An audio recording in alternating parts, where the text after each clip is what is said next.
Pagkatapos, mabilang ang sinasakay namin sa mga sakyang patungo sa Horizon Residence, Taguig.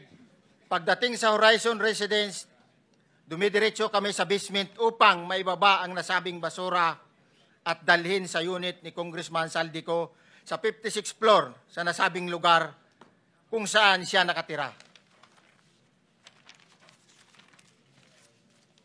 Bago ibaba ang nasabing basura, ito ay bawas na.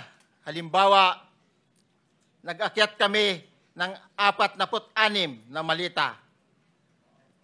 Ibababa lamang namin ay 35 malita para i-deliver sa bahay ni House Speaker Martin Romualdez sa 42 McKinley Street, Taguig. Ang labing isang malita ay naiwan sa taas ng 56th floor sa Horizon Residence. Humigit kumulang 3 bisis ako mismo ang nag-deliver ng basura sa bahay ni Congressman Saldico, sa Horizon Residence at sa mga bahay ni Speaker Romualdez sa 42 McKinley Street, Taguig.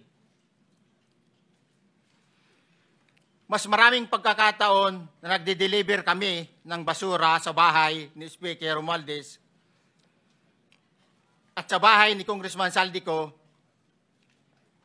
dahil iba-iba kaming mga nakadetailed na close-in, backup at advance party na nagkakaroon ng rotation.